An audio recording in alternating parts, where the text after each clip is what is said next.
GSP plus एक ऐसा status है जो यूरोपीय यूनियन की जानिब से तरक्की पजीर ममालिक को अपने ही मुल्कों में रोज़गार के मौके पैदा करने के लिए यानी उनकी मसनूआत को यूरोपीय मंडियों तक रसाई देने के लिए एक स्टेटस दिया जाता है कि आपको टैक्स फ्री रसाई दे दी जाएगी। यानी पाकिस्तान को ये स्टेटस मिला था 2014 में, जिसके तहत पाकिस्तान की जितनी मसनूआत हैं उनको यूरोपीय मंडियों तक रसाई बगैर किसी ड्यूटी टैरिफ या फिर बहुत कम ड्यूटी टैरिफ के साथ मुमकिन हुई और नतीजे में मेड इन पाकिस्तान ब्रांड जो है यानी पाकिस्तान में बनने वाली मसनूआत वो यूरोपीय मंडियों तक पहुंची और उनके बदले में पाकिस्तान की एक्सपोर्ट्स बढ़ी, पाकिस्तान को डॉलर्स मिले। पाकिस्तान इस वक्त जीएसपी प्लस का हामिल मुल्क है जिसकी ऐसी 2/3 मसनूआत जिन पर बहुत ज़्यादा ड्यूटी टैक्सेस लगते थे उसे कम करके यानी 0% तक करके यूरोपीय मंडियों तक रसाई दी गई है। लेकिन इस सहूलत से फ़ायदा उठाने के लिए यूरोपीय यूनियन की कुछ शराइत भी हैं जिन्हें पाकिस्तान को मानना पड़ता है या उन पर इम्प्लीमेंट करना पड़ता है। जिस मुल्क को भी ये दर्जा दिया जाता है उसे इंसानी हकूक़, वाज़ेह है ये मैं लफ्ज़ रिपीट कर रहा हूँ, इंसानी हकूक़, बेसिक ह्यूमन राइट्स जिनकी आजकल बहुत ज़्यादा वायलेशन हमने देखी है पाकिस्तान में, उसके तहफ़्फ़ुज़ के लिए और उसके समेत 27 बैनुल-अक़वामी मुआहदे हैं जिनकी तौसीक़ करना ज़रूरी होता है या उनके ऊपर अमल दरामद करना होता है।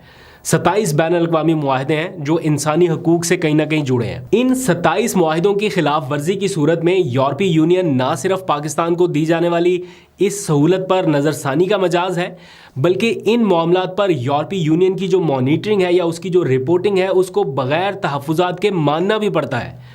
और इस सिलसिले में यूरोपीय यूनियन के साथ ताउन नागुज़ीर है, यानी हर सूरत ताउन आपको करना ही करना है, अदरवाइज़ कुछ नहीं है। वो आपको सहूलत दे रहे हैं, आपने लेनी है ठीक है, नहीं लेनी ना सही, अगर लेनी है तो जो वो मुतालबात रख रहे हैं 27 मुआहदे 27 कन्वेंशंस उनके ऊपर अमल दरामद करना पड़ेगा।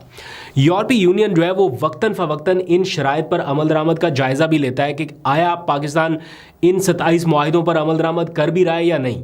अगर उन्हें लगे कि अमल दरामद नहीं हो रहा तो उस सूरत में जीएसपी प्लस का स्टेटस वापस भी लिया जा सकता है किसी भी वक्त। पाकिस्तान को जीएसपी का स्टेटस मैंने आपको बताया 2014 में मिला, जिसके बाद 2 मरतबा उसमें तौसीक़ की जा चुकी है। बल्कि एक बार तो यूरोपीय पार्लियामेंट में करारदाद पेश कर दी गई थी कि जनाब इनसे स्टेटस वापस ले लिया जाए, लेकिन उस वक्त वापस नहीं लिया गया। अल्लाह का शुक्र है अभी तक बरकरार है। तो जीएसपी प्लस स्टेटस के लिए यूरोपीय यूनियन का जो मॉनिटरिंग वफ्द है वो पाकिस्तान का मुसलसल दौरा भी करता रहता है और अपनी रिपोर्ट्स जो हैं वो यूरोपीय यूनियन हुकाम को अरसाल कर देता है। अब इस सारे माहौल में जब यूरोपीय यूनियन की जानिब से आपको आगाह किया गया है तहरीरी तौर पर कि अगर आपने इन सहूलियात से इस्तिफ़ादा करना है, कंटिन्यू करना है, तो फिर आपको ये चीज़ें जो हैं उन्होंने रियलाइज़ कराई हैं कि आपको इन मुआहिदों के ऊपर अमल दरामद यकीनी बनाना पड़ेगा। लेट्स सी क्या होता है। अल्लाह ना करे कि कभी वो दिन आए कि पाकिस्तान से ये स्टेटस वापस जाए, उससे पहले मामलात को बेहतर होना चाहिए। उम्मीद